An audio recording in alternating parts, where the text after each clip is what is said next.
Subscribe करें और देखें हर मंडे एक हिला देने वाली horror story. Bell icon press करना ना भूलें।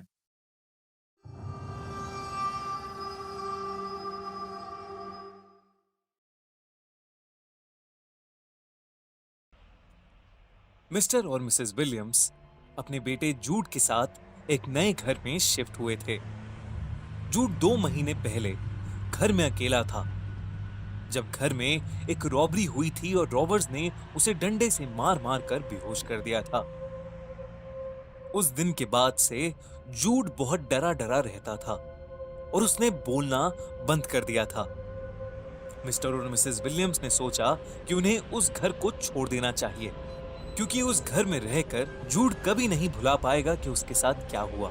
ये नया घर हिलशायर प्रॉपर्टी के पास था। यहाँ जाने के बाद जूड हर रोज अपने गार्डन में खेला करता था। एक दिन गार्डन में खेलते वक्त उसने देखा कि जमीन में से एक हाथ बाहर निकला हुआ है।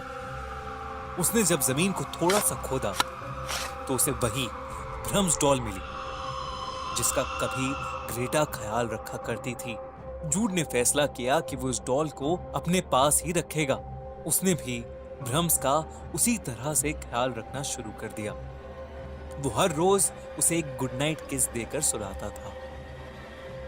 एक दिन मिस्टर और मिसेस विलियम्स के घर पर 2 मेहमान आए। ये देखकर जूड को पता नहीं क्या हो गया। वो जोर जोर से चिल्लाने लगा और बोलने लगा कि उन्हें घर से भगाओ। वो बोल रहा था कि भ्रम्स को ये दोनों बिल्कुल पसंद नहीं है। 3 महीने में जूड ने पहली बार अपने मुंह से कुछ बोला था। ये देखकर मिस्टर और मिसेस विलियम्स जितने खुश थे उतने हैरान भी। उन्होंने जूड को भ्रम्स के साथ एक कमरे में बंद कर दिया। शाम को जब वो लोग चले गए तो उन्होंने दरवाजा खोला। उन्होंने जूड से कहा कि उसने आज जो किया वो बिल्कुल भी ठीक नहीं था।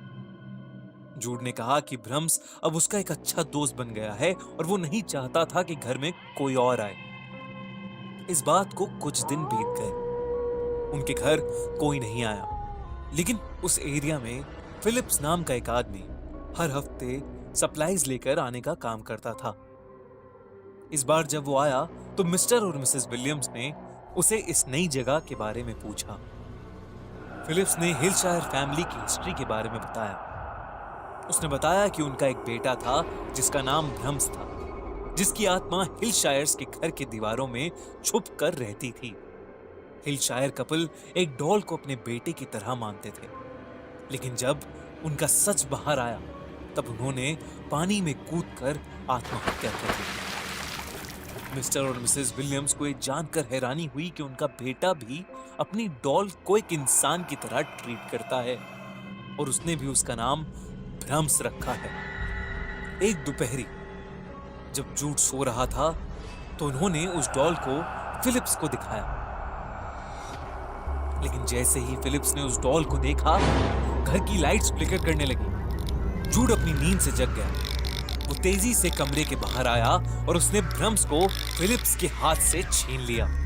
जूड ने कहा, आपने वादा किया था कि घर में कोई नहीं आएगा। अब भ्रम्स बहुत गुस्से में है और वो बदला लेना चाहता है।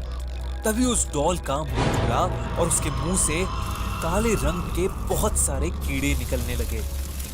वो सारे कीड़े फिलिप्स के ऊपर चढ़ गए और उसकी पूरी चमड़ी खा ली। ये नजारा देखकर मिस्टर और मिसेस विलियम्स दंग रह गए।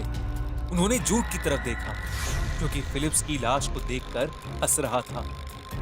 उसने कहा कि भ्रम्स कह रहा है कि अगली बार अगर कोई इस घर में आया तो वो उनके साथ भी वही करेगा जो उसने फिलिप्स के साथ किया, और वो मुझे हमेशा के लिए अपना गुलाम बनाकर रख लेगा। मिस्टर और मिसेस विलियम्स ये देखकर बहुत ज्यादा डर गए थे। ऐसा लग रहा था कि जैसे जूड के ऊपर भ्रम्स की आत्मा का साया हो। मिसेस विलियम्स ने तुरंत उस डॉल को जूड से छीना और उसे जमीन पर पटक कर तोड़ दिया। उसके टूटते ही जूड की आंखें एकदम सफेद हो गईं और वो वहीं बेहोश होकर गिर गया। मिस्टर और मिसेस विलियम्स ने फैसला किया कि अब वो यहाँ पर नहीं रहेंगे। उन्होंने तुरंत अपनी गाड़ी निकाली और वहां से भाग गए। मिस्टर और मिसेस विलियम्स ने जूड को एक हॉस्पिटल में एडमिट कराया। खुशकिस्मती से वो ठीक हो गया। मिस्टर और मिसेस विलियम्स ने फिर से एक नया घर लिया और वो उसमें जाकर रहने लगे। लेकिन एक रोज जब मिसेस विलियम्स ने जूट की कबर्ड खोली तो उन्हें वही भ्रम्स की डॉल वहां बैठी हुई दिखी।